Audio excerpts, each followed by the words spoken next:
안녕하세요. 틈틈이 알아보는 미국 주식 틈틈입니다. 오늘은 ASML, 이 기업 하나만 제대로 파헤쳐 봅니다. 네, 오늘 다룰 내용이 정말 흥미진진하죠? 맞아요. 구독자 여러분, 만약 어떤 회사가 방금 전 역대급 실적을 발표하고 향후 주문량까지 2배로 폭등했는데 바로 다음 날 주가가 12.5%나 폭락했다면 믿으시겠습니까? 사실 상식적으로는 납득하기 힘든 상황이죠. 그니까요. 이게 바로 지금 2020년 4월 17일 현재 ASML에게 벌어지고 있는 일입니다. 지금 주식시장이나 레딧 같은 투자 커뮤니티를 보면요. 분위기가 정말 극단적으로 엇갈리고 있거든요. 네, 완전히 두 진영으로 나뉘었죠. 한쪽에서는 성장이 끝났다, 당장 던져라 이러면서 막 패닉에 빠져 있고요. 반대로 장기 투자자들은 이건 평생에 몇 번 안 오는 최고의 매수 기회다 이러면서 열광하고 있단 말이죠. 도대체 이 기업 장부 안에서 무슨 일이 벌어지고 있길래 이러는 걸까요? 정말 전례를 찾기 힘들 정도로 흥미로운 상황인 건 맞습니다. 현재 ASML을 둘러싸고 아주 거대한 두 개의 힘이 정면으로 충돌하고 있거든요. 거대한 두 개의 힘이요. 네, 하나는 전 세계적인 인공지능 즉 AI 수요 폭발이라는 엄청난 호재입니다. 그리고 다른 하나는 다가올 2026년에 성장이 둔화될 수 있다는 그 지정학적이고 거시경제적인 불확실성이죠. 호재와 악재가 완전 팽팽하게 맞서고 있네요. 그렇죠. 그래서 시장이 지금의 극단적인 두 시나리오 사이에서 갈피를 못 잡고 약간 발작적인 반응을 보인 겁니다. 오늘 심층 분석에서는 과연 이 주가 하락이 단순한 단기적 공포인지 아니면 정말로 펀더멘털이 흔들리는 구조적인 위기인지 철저하게 숫자와 팩트의 논리로 뜯어보겠습니다. 좋습니다. 일단 그 패닉에 빠진 시장을 진정시키기 위해서라도 방금 발표된 직전 분기 실적 데이터부터 좀 확인해 봐야겠네요. 도대체 실적이 어땠길래 역대급이라는 단어가 막 나오는 건가요? 방금 발표된 2025년 4분기 실적을 보면요. 기업의 기초 체력 자체는 놀라울 정도로 탄탄합니다. 4분기 순매출만 97억 유로를 기록했고요. 97억 유로요? 네, 그리고 2025년 연간 전체 매출은 전년 대비 16%나 증가해서 327억 유로를 달성했습니다. 그런데 진짜 경이로운 숫자는 따로 있습니다. 오, 방금 그 숫자도 엄청난데 더 대단한 게 있다고요? 지난번이랑 비교하면 어떤 게 달라진 건가요? 바로 예약 매출, 그러니까 넷 부킹스 데이터입니다. 고객사들이 미래의 장비를 받겠다고 미리 주문을 걸어둔 금액이 4분기 단 3달 동안 무려 132억 유로를 찍었어요. 잠깐만요. 132억 유로요? 제가 기억하기로는 지난 3분기 실적 발표 때는 이 정도 규모가 아니었던 것 같은데요. 정확히 짚으셨습니다. 바로 그 지점이 핵심이거든요. 지난 3분기 전체 매출이 75억 유로였고 예약 매출은 54억 유로였습니다. 54억 유로에서 132억 유로면 이거 한 분기만에 2배를 훌쩍 넘겨서 폭등한 거잖아요. 맞습니다. 그 132억 유로 중에서 가장 핵심인 극자외선 장비, 그러니까 EUV가 74억 유로를 차지했고요. 현재 ASML이 쌓아두고 있는 전체 수주 잔고만 388억 유로에 달합니다. 와, 388억 유로. 진짜 어마어마하네요. 네, ASML 역사상 그야말로 가장 완벽한 기록적 분기를 달성한 셈이죠. 게다가 다가올 2026년 1분기 가이던스 역시 매출 82억에서 89억 유로, 매출 총이익률은 51%에서 53%라는 매우 견고한 수치를 제시했습니다. 아니, 제 상식으로는 좀 이해가 안 가네요. 예약 주문이 한 분기 만에 2배로 뛰었고 당장 1분기 이익률도 50%가 넘는다고 본인들 입으로 발표를 했는데 주식시장은 도대체 왜 불안해하면서 주가를 12.5%나 지하질로 끌어내린 건가요? 그게 주식시장은 항상 과거의 영광보다는 미래의 불확실성에 훨씬 더 예민하게 반응하기 때문입니다. 문제가 된 건 바로 경영진이 발표한 2026년 전체 전망이었거든요. 전체 전망이 어땠길래요? 경영진이 2026년 한 해 동안의 전체 매출을 340억에서 390억 유로 사이로 예상한다고 밝혔습니다. 2025년에 327억 유로를 벌었는데 2026년에 340억에서 390억 유로면 성장은 하긴 하는 거잖아요. 그런데 시장 기대치에는 못 미쳤나 보죠? 맞습니다. 수주 잔고가 388억 유로나 쌓여 있는 걸 보고 시장은 훨씬 더 가파른 폭발적인 성장을 기대했거든요.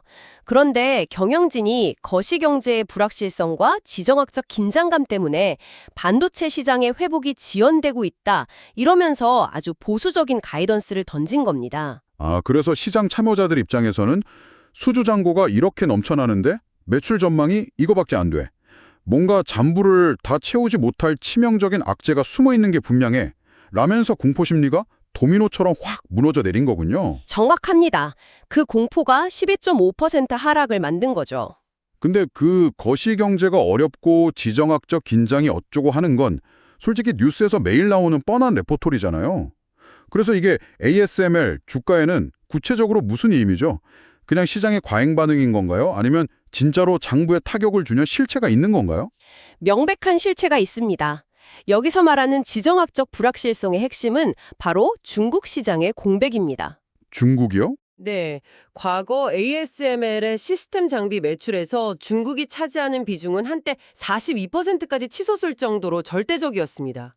중국이 구형 반도체 자립을 위해서 어마어마한 돈을 쏟아부었으니까요. 42%면 거의 절반에 가까운데요. 그렇죠. 그런데 이 비중이 최근 2분기 연속으로 27%까지 뚝 떨어졌습니다. 더 심각한 건 2026년에는 이 비중이 현재 수주잔고 비율과 비슷한 20% 수준까지 하락할 것으로 경영진이 공식 전망했다는 점입니다. 와, 매출 비중이 42%에서 20%로 반토막이 나는 거군요. 구독자 여러분이 이해하시기 쉽게 비유하자면요.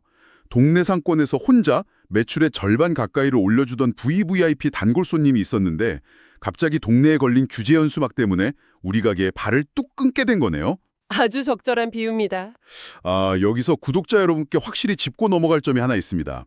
물론 저희는 미국과 중국의 무역 규제 정책이나 패권 경쟁에 대해서 어떤 정치적 입장이나 가치 판단도 내리지 않습니다. 저희의 임무는 그저 철저하게 이 상황이 ASML의 장부표와 주가에 어떤 영향을 주는지만 건조하게 파헤치는 겁니다. 네, 아주 중요한 전제입니다. 철저히 숫자로만 보자면요. 미국의 수출 규제로 인해서 ASML은 고부가 가치를 내는 핵심 EUV는 물론이고 최신 DUV 장비들까지 중국이라는 거대한 시장에 팔 수 없게 되었습니다. 팔고 싶어도 못 파는 상황이 된 거네요. 맞습니다. 이걸 매출액으로 환산하면 약 50억 유로, 우리 돈으로 7조 원이 넘는 거대한 수요 공백이 발생한 겁니다. 주식시장이 그 12.5% 폭락으로 반영한 가장 큰 이유가 바로 이 50억 유로라는 빈자리 때문이죠. 자, 그럼 여기서 제가 날카로운 질문 하나 던져보겠습니다. 중국 매출이 날아가서 50억 유로짜리 구멍이 났는데 앞서 2026년 매출 전망치를 보면 성장이 꺾이진 않고 유지되거나 조금 오르는 수준이잖아요. 그렇죠. 그렇다면 그 빈자리를 누군가 다른 손님들이 메워주고 있다는 뜻 아닙니까? 오, 정말 날카로운 분석입니다. 재무제표의 세부 항목을 들여다보면 거기에 반전이 숨어 있거든요. 중국이라는 거대한 VIP가 빠진 자리를 다른 핵심 고객들이 무서운 속도로 채우고 있다는 팩트입니다. 그게 누군가요? 바로 대만의 TSMC, 한국의 삼성 같은 최상위 파운드리 기업들이죠. 아, NVDA나 AMD 같은 곳에서 쏟아지는 AI 칩 설계도를 실제로 깎아내야 하는 그 파운드리 공장들이군요. 네, 맞습니다. 전 세계적으로 데이터 센터와 AI 인프라 수요가 막 폭발하면서 최첨단 AI 칩을 생산할 수 있는 유일한 열쇠인 EUV 장비에 대한 투자가 급증하고 있거든요. 그러니까 중국 쪽 장비 수요가 줄어든 걸 딴 데서 채우고 있다는 거네요. 네. 중국에서 발생하는 레거시 칩, 즉 구형 장비 수요 감소분을 대만과 한국 등에서 발생하는 최첨단 AI 슈퍼사이클 수요가 충분히 상쇄하면서 메워주고 있는 구조인 거죠. 그런데 말이죠. 제가 여기서 숫자를 계속 머릿속으로 굴려봤는데요. 계산이 약간 안 맞습니다. 어떤 부분이죠? 중국이라는 그 고수익 시장이 날아갔고 그걸 다른 손님들로 겨우 땀방에서 전체 매출 규모를 유지하는 거라면 이익률이 떨어져야 정상 아닙니까? 아주 예리한 지적입니다. 그런데 ASML은 여전히 50%가 넘는 미친 마진율을 유지하고 있어요.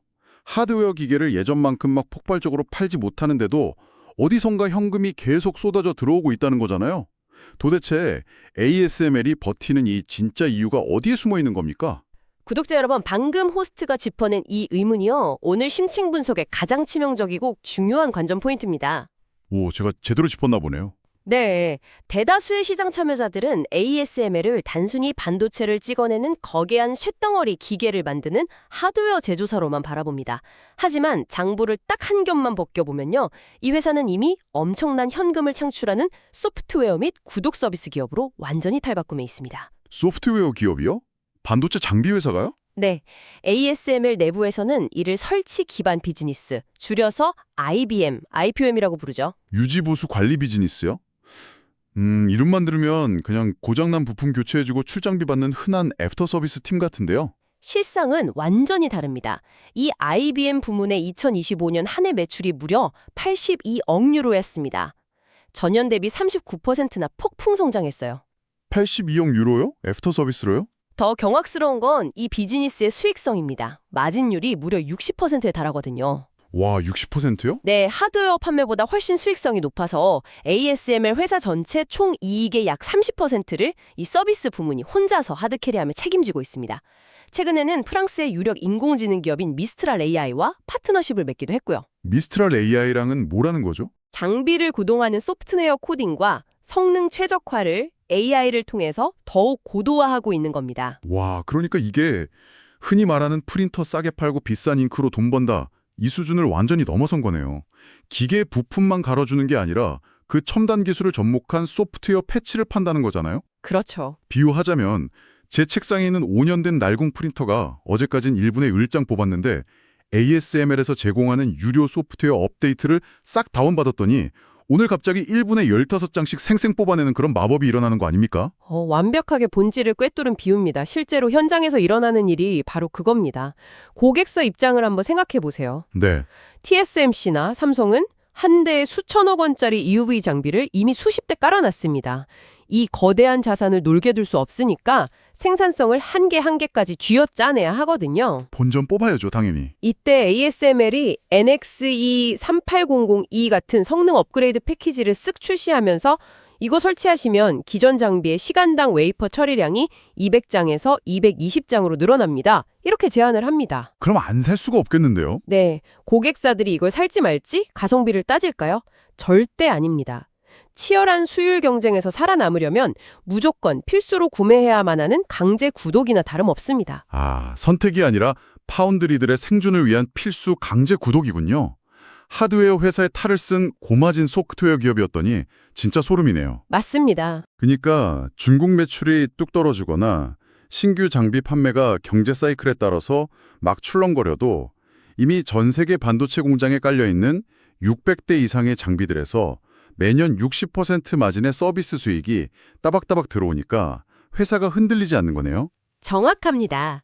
그게 핵심 방어막입니다. 이건 정말 짜릿한 통찰입니다. 자, 이렇게 든든한 60% 마진의 캐시카우가 있다는 건 확인했습니다. 그럼 이 막대한 현금을 벌어들여서 도대체 어디에 쓰고 있나 봤더니 다음 세대를 위한 엄청난 도박을 준비하고 있더군요. 네, 다음 세대 무기를 벼리고 있죠. ASML의 다음 무기, 그 하이-NA EUV 장비 말입니다. 듣자니 이 기계는 가격이 상상을 초월한다면서요? 그렇습니다. ASML의 미래를 책임질 차세대 정비인 하이-NA EUV. 구체적인 모델명은 EXE0520인데요. 이게 한 대 가격이 무려 3억 5천만 유로에서 4억 유로입니다. 네, 얼마요? 우리 돈으로 약 5천억 원에 달하는 엄청난 몸값을 자랑하죠. 한 대에 5천억 원이요? 와, 구독자 여러분도 방금 귀를 의심하셨을 텐데요. 도대체 기존 장비랑 뭐가 다르길래 가격이 이렇게 미친 듯이 뛰는 겁니까? 그리고 여기서 계속 말하는 그 NA라는 게 정확히 무슨 뜻이죠? 아주 중요한 질문입니다. 여기서 NA, 즉 개구수라는 건 쉽게 말해서 빛을 모으는 렌즈의 크기와 집광력을 뜻하는 광학 수치입니다. 빛을 모으는 렌즈요? 네. 반도체 웨이퍼라는 도화지 위에 빛으로 아주 미세한 회로를 그리는 붓의 굵기라고 생각하시면 이해가 빠릅니다. 아, 붓의 굵기? 기존에 쓰던 저NA 장비가 약간 뭉툭한 사인펜이라면 이 5천억 원짜리 차세대 하이-NA 장비는 아주 얇고 정교한 0.3mm 하이테크 펜인 셈이죠. 확 와닿네요. NVDA의 최신 AI 칩처럼 회로가 복잡해질수록 당연히 아주 얇은 펜으로 정밀하게 그려야만 칩의 성능을 높이고 전력 소모를 줄일 수 있습니다. 아니, 설명만 들어보면 당연히 더 미세한 회로를 그려야 하는 AI 시대니까 파운드리들이 앞다투어 그 얇은 하이테크 펜을 사야 하는 거 아닌가요? 이론상으로는 그런데 현실은 좀 복잡합니다. 제가 읽은 자료를 보니까 가장 큰 고객사인 TSMC가 우린 너무 비싸서 당장 안 살 건데 라면서 도입을 2028년까지 늦추고 있다면서요. 얇은 펜 없이 어떻게 최신 칩을 만들겠다는 거죠? 바로 그 지점이 현재 ASML이 직면한 가장 큰 딜레마입니다. TSMC는 기술의 한계를 극복하는 엄청난 꼼수, 즉 더블 패터닝이라는 기술을 극한까지 끌어올렸거든요. 더블 패터닝요? 그게 뭔가요? 쉽게 말해서 기존의 약간 두꺼운 사인펜으로 얇은 선을 그리기 위해서 웨이퍼에 한 번 그림을 그리고 살짝 옆으로 옮겨서 한 번 더 깎아내는 식으로 여러 번 공정을 반복하는 겁니다. 아, 펜이 두꺼우니까 겹쳐서 그리는 거군요. 네, 기계 한 대 값이 5천억 원이나 하니까 당장 천문학적인 돈을 주고 새 기계를 들이느니 이미 사둔 기존 기계로 웨이퍼를 2번, 3번 통과시키면서 작업 효율을 극대화해서 비용을 아끼겠다는 전략이죠. 아하, 종이를 여러 번 통과시키면서 교차로 그립을 깎아내는 거군요. 근데 고객사가 그렇게 기존 기계를 막 알뜰하게 돌려버리면 ASML 입장에서는 새 기계가 안 팔려서 엄청난 손해 아닙니까? 그렇죠. 게다가 5천억 원짜리 기계 하나 개발하려고 그 R&D에 쏟아부은 돈이 어마어마할 텐데요. 정확합니다. 바로 그 현상이 현재 ASML의 이익률을 짓누르는 이른바 전환의 덫입니다. 천문학적인 연구개발비를 투입해서 하이엔의 장비를 만들었는데 최대 고객이 도입을 늦추다 보니까 초기 판매량이 안 나와서 장비당 마진율이 떨어지는 마의 구간을 지나고 있는 겁니다. 아, 그래서 가이던스가 보수적으로 나온 거군요. 네, 현재 인텔이 이 장비를 선도적으로 도입하고는 있지만 TSMC의 물량을 온전히 대체하기엔 아직 시간이 필요하죠. 그렇다면 또 다른 리스크도 생각해봐야죠. 최대 고객사가 이렇게 뜸을 들이는 빈틈을 노리고 일본의 캐논이나 니콘 혹은 중국의 SME 같은 경쟁사들이 치고 올라와서 시장을 뺏어가면 어떡합니까? 걱정될 수 있는 부분이죠. 그래서 이 모든 상황이 장기적으로 ASML 주가에는 무슨 의미인 건가요? 투자자로서 당연히 우려할 수 있는 리스크지만 팩트를 확인해보면 상황은 다릅니다. 캐논의 나노 임프린트 기술이나 니콘, 중국 SME의 기술력은 여전히 구형 DUV 기술이나 특정 저가 틈새 시장에 머물러 있습니다. 아, 급이 다르다는 거군요. 네, 이들은 오늘 우리가 이야기하는 최첨단 극자외선, 즉 EUV 영역에서는 ASML의 진정한 경쟁 상대가 되지 못하는 철저한 조연에 불과합니다. EUV 영역에서 ASML의 독점적 지위는 흔들림이 없죠. 그나마 다행이네요. 그리고 아까 말씀드린 그 더블 패터닝이라는 꼼수도요.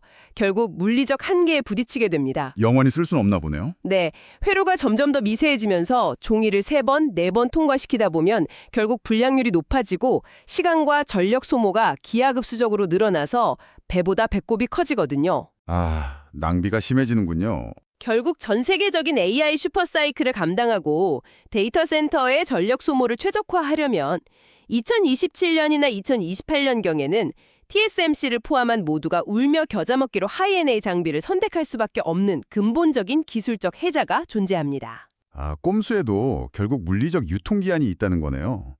그럼 결국 버티는 자가 승리한다는 뜻인데 경영진도 이 사실을 알고 있겠죠? 물론입니다. ASML 경영진은 이 기술적 승리를 확신하면서 단기적인 실적 하락이나 주가 변동에 굴하지 않고 2030년 목표 매출을 440억에서 600억 유로로 흔들림 없이 고수하고 있습니다. 목표를 전혀 낮추지 않았군요. 여기서 아주 흥미로운 팩트를 하나 더 짚어드리고 싶네요. ASML이 최근 독일의 에너지 기업인 RWE와 아주 거대한 계약을 맺었습니다. 무슨 계약이죠? 무려 2038년까지 130메가와트 규모의 재생에너지 전력 공급을 보장받는 장기 계약이죠.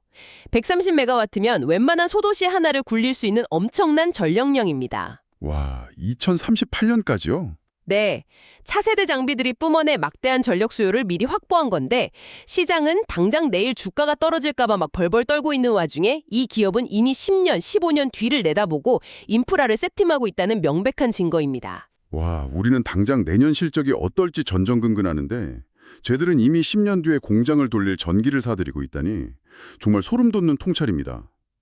오늘 이렇게 수많은 숫자와 팩트들을 쭉 연결해보니까 이 회사의 퍼즐이 완전히 새로운 그림으로 맞춰지네요. 맞습니다.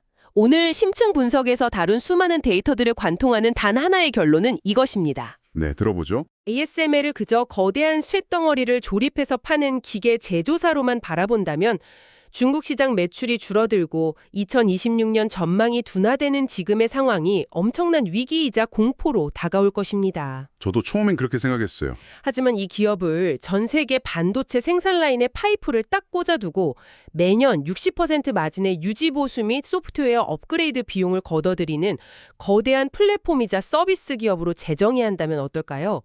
시장의 이런 발작적인 단기적 폭락은 오히려 펀더멘탈을 싸게 살 수 있는 기회로 보일 수 있는 겁니다. 확실히 정의가 되네요. 2026년에 단기적인 성장 정체 우려나 중국의 수출 규제로 인한 50억 유로 규모의 수요 공백 리스크는 분명히 장부에 타격을 주는 무거운 현실입니다. 네, 부정할 수 없는 사실이죠. 하지만 동시에 388억 유로라는 폭발적인 수주 잔고가 뒤를 딱 받쳐주고 있죠. 거기에 무엇보다 기계를 절대 멈출 수 없는 파운드리들로부터 매년 엄청난 현금을 뽑아내는 고마진의 설치 기반 비즈니스.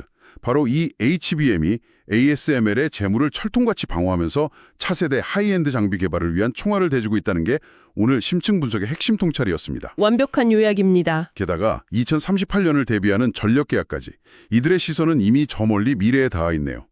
자, 오늘 틈틈이가 준비한 ASML 심층 분석은 여기까지입니다. 네. 무가는 거대한 설비 전환기의 딜레마라는 숙제를 동시에 안고 있는 이 기업. 과연 이 거대한 롤러코스터의 끝은 어디를 향하고 있을까요? 자, 구독자 여러분은 ASML의 미래를 어떻게 보시나요? 오늘의 폭락이 위기의 시작일까요? 아니면 역대급 매수 기회일까요? 댓글로 여러분의 날카로운 생각을 남겨주세요.